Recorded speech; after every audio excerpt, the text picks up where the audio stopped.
جی ناظرین، مسئلہ وہی درپیش ہے، ڈی جی آئی ایس آئی کی اپوائنٹمنٹ کا جو تنازع ہے وہ چل رہا ہے، اور جیسے جیسے اس میں وقت گزر رہا ہے اداروں کے اوپر بھی ٹینشن ہے، وزیر اعظم ہاؤس پر بھی ٹینشن ہے، میڈیا ہاؤسز بھی تشنج کا شکار ہیں، اور سب انتظار کر رہے ہیں کہ وہ نوٹیفیکیشن کب آئے گا تاکہ صورتحال کچھ نارملائز ہو سکے۔ ایسا نہیں ہونا چاہیے تھا، یہ اپوائنٹمنٹ بہت سہولت کے ساتھ ہو جانی چاہیے تھی جیسے ماضی میں ہوئی، لیکن عمران خان چونکہ اپنی ضد پہ اڑ گئے ہوئے ہیں، اور اس کی وجہ سے حکومتی فنکشنری بھی ساری پریشان ہے اور معطل ہوئی بھی ہے۔ کوئی کام آج کل نہیں ہو رہا سوائے قیمتوں کے بڑھنے کے، اور عمران خان کو اس وقت ڈی جی آئی ایس آئی کی اپوائنٹمنٹ کی زیادہ فکر ہے، اور اس بات کی کم فکر ہے کہ اس دور حکومت میں عوام کے ساتھ جو کچھ ہو رہا ہے وہ کتنا ظالمانہ رویہ ہے۔ اور آج دو تین باتیں آپ سے ڈسکس کرنی ہیں۔ ایک تو یہ ہے کہ جب جتنا ڈیلے ہوگا اس کا کس کو فائدہ ہوگا، کس کو نقصان ہوگا۔ دوسری بات یہ ہے کہ یہی معاملات اگر آصف زرداری اور نواز شریف کے دور میں ہوتے تو پھر کیا معاملہ ہوتا۔ اور تیسری چیز جو ڈسکس آپ سے کرنی ہے وہ یہ ہے کہ اگر جیسے کہ سننے میں آ رہا ہے کہ عمران خان صاحب نے فرمائش کی ہے کہ 3 نام مجھے دیے جائیں، میں ان لوگوں سے ملوں گا، ان کے انٹرویو کروں گا اور ان سے سوالات کروں گا، اور وہ سوالات کیا کچھ ہو سکتے ہیں۔ تو دیکھیے، آپ سے ایک درخواست ہے کہ ہمارا چینل ضرور سبسکرائب کیجئے اور بیل آئیکن کو پریس کیجئے تاکہ آپ کو ہماری ویڈیوز کے نوٹیفیکیشن مل جائیں۔ اب صورتحال پہ آتے ہیں۔ یہ جو صورتحال ہے اس سے سب کو نقصان ہو رہا ہے، کوئی بھی اس وقت فائدے میں نہیں ہے۔ حکومتی وزراء انتہائی پریشان ہیں۔ فواد چودھری صاحب جو کہ وزیر اطلاعات ہیں، کلیئر کٹ بات نہیں کر سکتے۔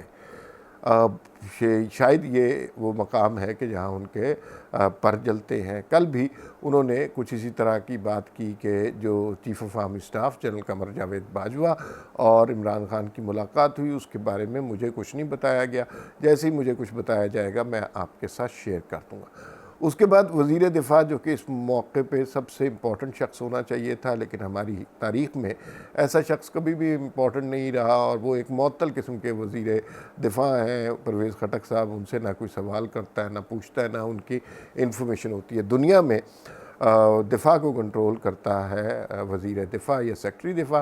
ہمارے ہاں جو ادارے ہیں وہ وزیر اعظم کو کنٹرول کر لیتے ہیں، تو سیکٹری یہ وزیر دفاع تو مسئلہ ہی کوئی نہیں ہے۔ کل جب ان سے سوال کیا گیا کہ نوٹیفیکیشن کب آ رہا ہے، کیسے آ رہا ہے، تو اس کے جواب میں انہوں نے صرف خاموشی کا اظہار کیا۔ شیخ رشید صاحب دوسری جانب وہ بہت پریشان ہیں، تسلی بھی دیتے ہیں لوگوں کو اور کہتے ہیں سب کچھ ٹھیک ہو جائے گا، لیکن یہ سارے وزراء کی ٹون سے پتہ چل رہا ہے کہ سب کچھ ٹھیک نہیں ہے اور حالات بہت خراب ہوتے جا رہے ہیں۔ دوسری جانب اداروں میں جو صورتحال ہے وہ ہمیں کلیئر کٹ پتہ نہیں چلتی، لیکن یہ بات ضرور ہے کہ ایک notification I S P R کی طرف سے جاری ہو گیا، اور وہ نوٹیفیکیشن پہ عمل درآمد ہونا چاہیے تھا، وہ عمل درآمد نہیں ہو رہا۔ اور جیسا کہ کہا جاتا ہے کہ یہ نوٹیفیکیشن کور کمانڈرز کی مرضی سے آیا تھا، تو عمران خان بیسیکلی اب ان کی سپریمیسی کو چیلنج کر رہے ہیں، جو کہ سول سپریمیسی کے لیے بہت اچھا ہے۔ اگر عمران خان کا مقصد پارلیمان کی سپریمیسی، وزیر اعظم کی عزت، ووٹ کی حرمت ہوتا تو بالکل صحیح ہے، لیکن عمران خان کا اس ساری کارروائی کا مقصد صرف اور صرف اگلا الیکشن ہے، اور اس میں دھاندلی کے نئے نئے طریقے وضع کرنا ہے۔ ای وی ایم بھی وہی چیز ہے، نیب بھی وہی چیز ہے، اور یہ اپوائنٹمنٹ بھی بدقسمتی سے وہی چیز ہے۔ اب دوسرے سوال پر آ جاتے، تو جب تک یہ مسئلہ حل نہیں ہوتا، یہ تشنج کی کیفیت، یہ ہیجان کی کیفیت، یہ افواہوں کی کیفیت مسلسل چلتی رہے گی، اور اس کا حل کلیئر کٹ سٹیٹمنٹ وزیر دفاع کی طرف سے، آئی ایس پی آر کی جانب سے یا پرائم منسٹر ہاؤس کی جانب سے، جب تک کلیئر کٹ سٹیٹمنٹ نہیں آئے گی تب تک یہ معاملات چلتے رہیں گے، اور لوگوں میں جو ہے نا ہیجان پایا جاتا رہے گا۔ اب دوسری صورتحال پہ آ جاتے ہیں۔ عمران خان چونکہ لاڈلے ہیں، ان کی شخصیت کو بنایا گیا ہے، جنرل حمید گل صاحب اس میں انوالو تھے، اور پھر جنرل پاشا، جنرل ظہیر الاسلام، پھر 2018 کا الیکشن، فیض آباد دھرنا، یہ ساری چیزیں ہمارے سامنے ہیں، کس طرح الیکشن میں دھاندلی کی گئی، کس طرح آئی ایس پی آر کی طرف سے جنرل آصف غفور سٹیٹمنٹس دیا کرتے تھے، اور وہ سارا کچھ ہمارے سامنے ہے۔ اس وجہ سے شاید عمران خان کو اتنا مارجن مل رہا ہے کہ وہ اس چیز کو لنگر آن کر سکتے ہیں۔ یہی بات اگر نواز شریف کے دور میں یا آصف زرداری کے دور میں ہوتی، وہ چونکہ لاڈلے نہیں تھے، ان کی تخلیق اس طرح گیٹ نمبر 4 میں نہیں ہوئی تھی، تو وہ اس سے بہت مختلف رویہ ہوتا۔ ڈان لیکس کیا تھا؟ ڈان لیکس وہی تھی جو سب کے سامنے بات ہوتی ہے۔ مریم نواز کا سوشل میڈیا کیا تھا؟ کوئی اس میں ایسی کوئی اینٹی پاکستان چیز تھوڑی تھی، صرف اپنے سول رائٹس کے لیے بات ہو رہی تھی۔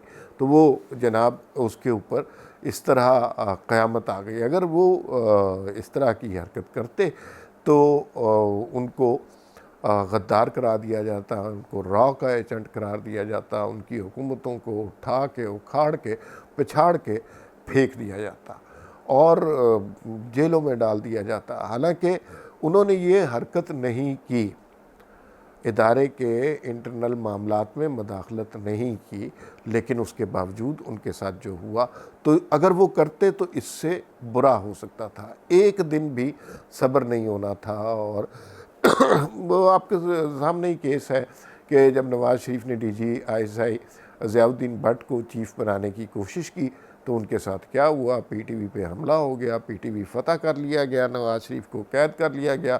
جنرل محمود اور جنرل اورکزئی کی کہانی وہ بڑے شوق سے سناتے ہیں کہ وہ انہوں نے آ کے ان کو تقریباً چھڑی مارتے ہوئے کہا کہ سائن دیس پیپر، اور نواز شریف نے آگے سے جواب دیا اوور مائی ڈیڈ باڈی۔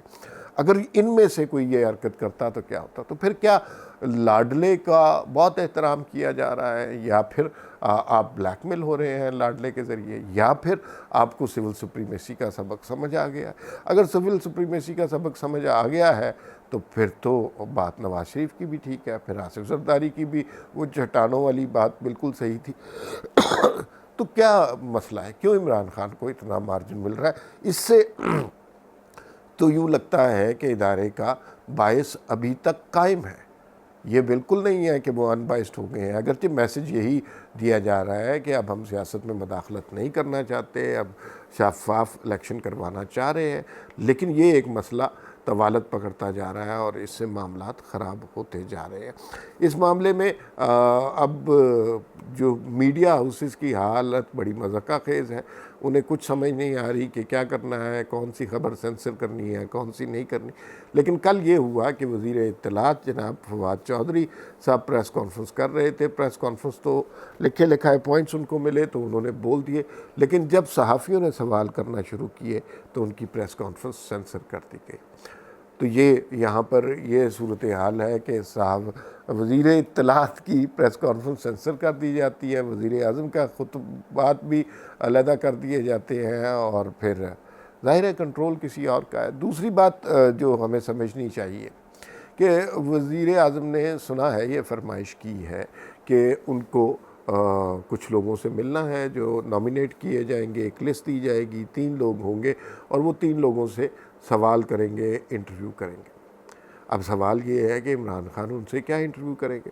دفاعی پالیسی کے متعلق یا ڈیفنس اسٹریٹجیز کے متعلق عمران خان کو تو بالکل علم نہیں ہے، ان کی تو جغرافیہ بھی خراب ہے، ان کی تو تاریخ بھی خراب ہے، وہ کبھی کسی کو کسی سے ملا دیتے ہیں، کبھی کسی نعوذ باللہ مبارک شخصیت کے بارے میں کوئی بیان دے دیتے ہیں۔ تو یہ تو ان کا وتیرہ ہے، تو وہ ان لوگوں سے جو کہ پروفیشنل ہیں ڈیفنس اسٹریٹجیز میں یا وار اسٹریٹجیز میں، ان سے کیا بات کر سکتے ہیں؟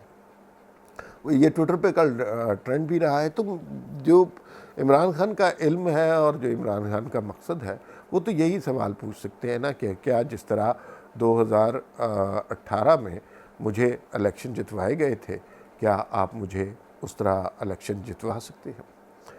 یہی سوال کر سکتے ہیں۔ یا پھر کہہ سکتے ہیں جس طرح نیب نے اپوزیشن کو دوسرے جیلوں میں بند کیا، کیا آپ اس میں میری کوئی مدد فرما سکتے ہیں؟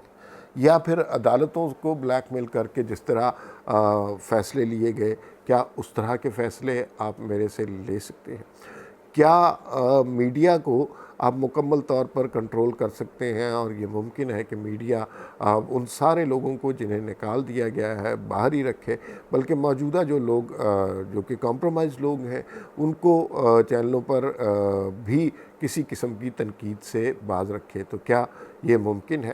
کیا آپ جو میرے سے تقریروں میں بونگیاں ہو جاتی ہیں یا جو میں غلطیاں کرتا ہوں، کیا آپ اس کا تحفظ کر سکتے ہیں؟ اور پھر سب سے بڑی بات یہ ہے، کیا میری حکومت جو کرپشن کے بے تحاشا سکینڈلز میں انوالو ہے، اور جو میری ذات کے حوالے سے جو کیسز ہیں، جس میں فارن فنڈنگ کیس ہے، جس میں توشہ خانہ کیس ہے، جس میں BRT ہے، جس میں ایک لمبی لسٹ ہے، کیا آپ ان سب کا میرے لیے دفاع کر سکتے ہیں؟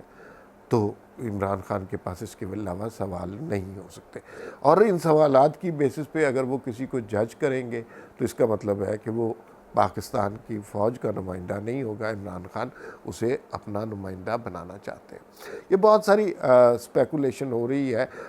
اس معاملے کا بہتر طریقہ یہ ہے کہ اس کا جلد از جلد حل کیا جائے اور اس کو نوٹیفائی کیا جائے۔ جتنی زیادہ تعطل ہوگا اتنا زیادہ کنفیوژن بڑھے گا، جو نہ ادارے کے لیے اچھا ہے، نہ ڈیموکریسی کے لیے اچھا ہے، نہ اس حکومت کے لیے اچھا ہے، اور سب سے زیادہ برا تو یہ پاکستانی عوام کے لیے ہے کہ ان کے مسائل سے توجہ ہٹ گئی ہوئی ہے۔ کسی کو پتہ نہیں پیٹرول 9 روپے مہنگا ہو رہا ہے، چینی اور مہنگی ہو گئی ہے، ڈالر کی پرائس کدھر گئی ہے، سٹاک مارکیٹ کدھر گئی ہے، یہ کسی کو خبر ہی نہیں ہے۔ پھر دوسرا یہ ہے کہ اور بہت سارے مسائل سے توجہ ہٹ گئی ہوئی ہے اس ایشو کے کور ایشو بننے میں۔